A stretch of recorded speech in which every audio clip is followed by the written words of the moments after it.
महर्षि उड़िया बाबा को भी एक उपासक ने प्रश्न किया था कि महाराज जी, मन कैसे रुके? तो उड़िया बाबा ने उत्तर दिया, नियम पालन से।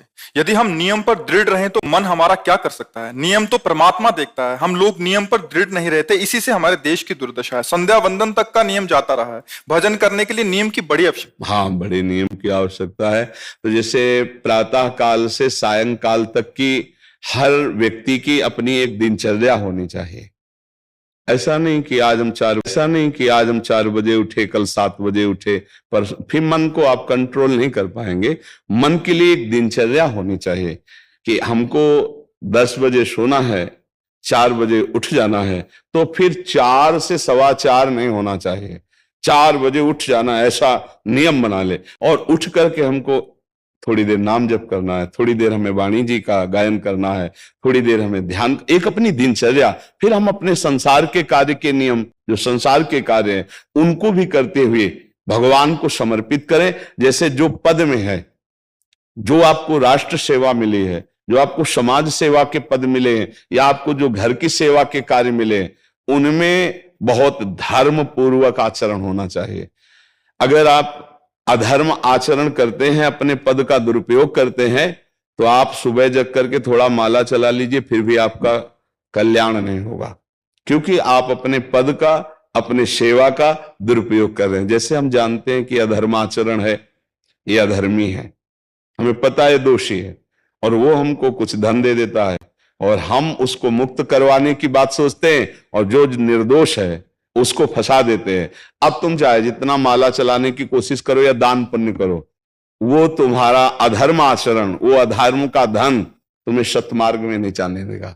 नियम लेना चाहिए कि जिस पद में है, जिस धर्म में है, जिस कर्तव्य में है, चाहे कुछ भी हो जाए, हम अपने कर्तव्य से विमुख नहीं होंगे। जितना जप महान है, उतने कर्तव्य महान है। दोनों बातें समझना है। जब माला फेरा और इसके बाद बेईमानी, अधर्माचरण, इनका कोई नियम नहीं है कि हमें कैसे चलना है, तो वो माला काम नहीं कर पाएगा, क्योंकि उसका तभी सत्य भाव माना जाएगा माला जपला जब धर्माचरण है। धर्माचरण नियम से। बोले वो बड़े कट्टर नियम वाले हैं, उनको घूस नहीं, आप उनको भयभीत करके नहीं काम करवा सकते, प्रलोभन में काम नहीं करा सकते। ये हमारी गृहस्थी है ना, तो गृहस्थी के पालन के लिए धन चाहिए, और धन के लिए हम धर्म को आगे रखें, धन को नहीं।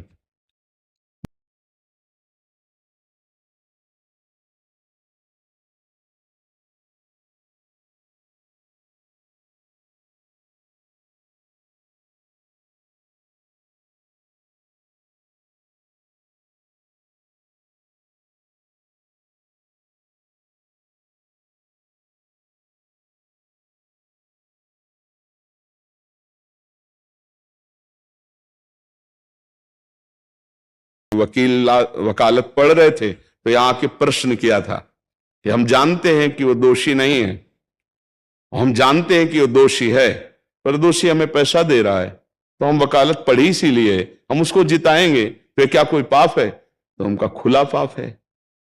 बोले नहीं, हमारी कोई ऐसा कंपनी दो, ऐसा कुछ बोले कि हमारी कंपनी को ये सिखाया जाता है, तो हमको तो ये करना ही होगा, अगर नहीं करेंगे तो हमारी वकालत का मतलब क्या रहा? तो नहीं, वकालत का मतलब अधर्मी को मुक्त करवाना नहीं है। वकालत का मतलब अधर्मी के सबूत एकत्रित करके उसको दंड दिलवाना है, और धर्मात्मा को मुक्त करवाना है। अब इसके लिए आपके पास अर्थव्यवस्था अगर कमजोर भी है, तो धर्म व्यवस्था आपकी पूरी है। धर्म व्यवस्था ठीक है तो परिवार स्वस्थ रहेगा, सुखी रहेगा, भगवान आप पर प्रसन्न रहेंगे। अच्छा, फिर हमने तर्क रखा कि जैसे आपकी बहन के साथ कोई गलत व्यवहार करे, आपको पता है, और वो आपको 10 लाख रुपया घूस दे, तो क्या आप उसका पक्ष लेंगे? नहीं, तो फिर दूसरी बहन के साथ किया है। अब यहां विचार करना है ना, अपने भाई का अगर कत्ल किए हो, मुझे पता हो कि ये दोषी है, तो क्या हम पैसे से उसको मुक्त करने देंगे? लगेगा कि जान की बाजी लगा देंगे, और तुम्हें हम ऐसे ही एक गरीब आदमी की किसी ने हत्या की, तो आपका पक्ष बनता है। पर यह ज्ञान कहां मिलेगा? बिना अध्यात्म के ज्ञान तो मिलेगा नहीं। ज्ञान तो इस बात का मिला कि कैसे पैसा कमाया जाए। अच्छा, वो पैसा यदि अधर्म से आया है तो आपकी दुर्दशा कर देगा, आपकी बुद्धि भ्रष्ट कर देगा। तो जो बाबा कह रहे हैं कि आज हमारे समाज की बड़ी दुर्दशा हो रही, उसका कारण यही है कि हमें अध्यात्म का ज्ञान नहीं, हमें धर्म का ज्ञान नहीं, और बड़ी बड़ी गलतियां हो जाती है। बिल्कुल पता है आदमी निर्दोष है और हम धन के प्रभाव से उसको दंड दे देते हैं। वो दंडा भगवान जब आपको पलट कर देंगे तो आप सह नहीं पाओगे, उसका परिणाम बहुत बुरा होता है। तो इसलिए समाज को चाहिए अपने अपने कर्तव्य का पालन करते हुए एक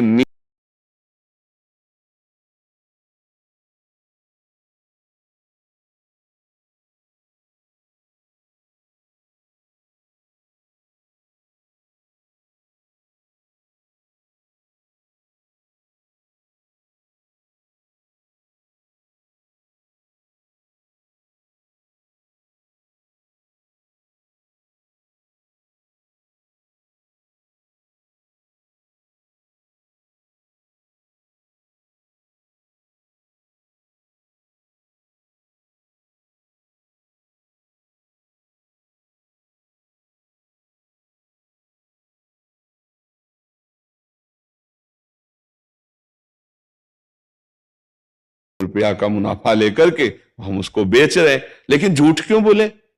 बोले झूठ के बिना धंधा नहीं चलता। नहीं, ऐसा नहीं है। अब असत्य बोलोगे तो उससे जो आपको मुनाफा मिलेगा वो आपकी बुद्धि भ्रष्ट करेगा, और सत्य है कि मुनाफा के लिए है वही चीज, और आप एक फिक्स रेट में दे रहे, बढ़िया है।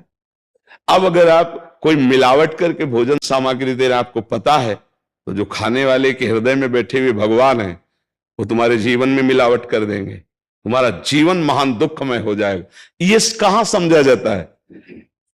एक आदमी सिंथेटिक दूध बना रहा है, उससे कहो ये अपने बच्चे को पिला, नहीं पिलाएगा। फिर ये दूसरे का बच्चा जब पिएगा तो उसकी हालत क्या होगी?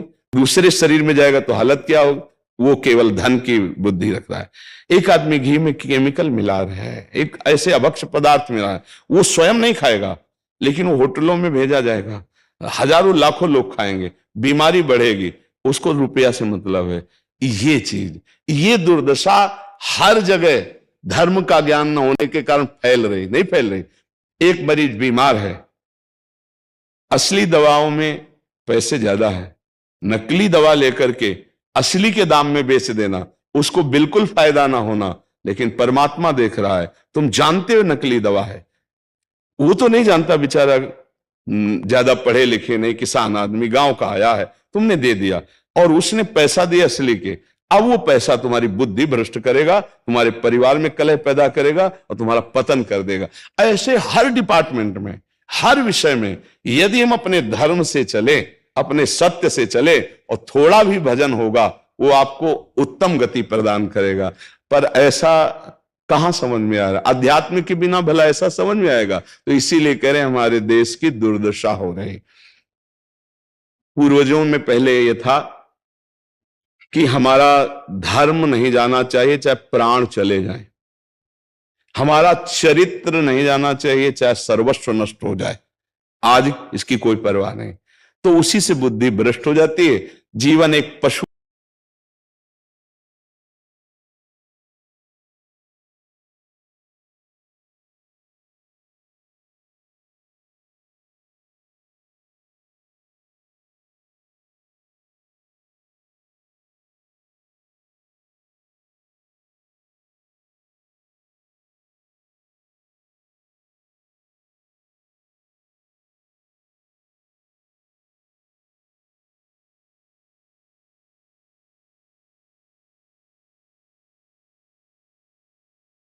के जो वचन है कि हमें एक नियम से जीवन जीना चाहिए, धर्म पूर्वक जीवन जीना चाहिए, अपने कर्तव्य का पालन करना चाहिए। जो हमारे लिए कर्तव्य, आज प्रायः धन प्रधान बुद्धि होने के कारण कर्तव्य स्वाहा हो रहा है।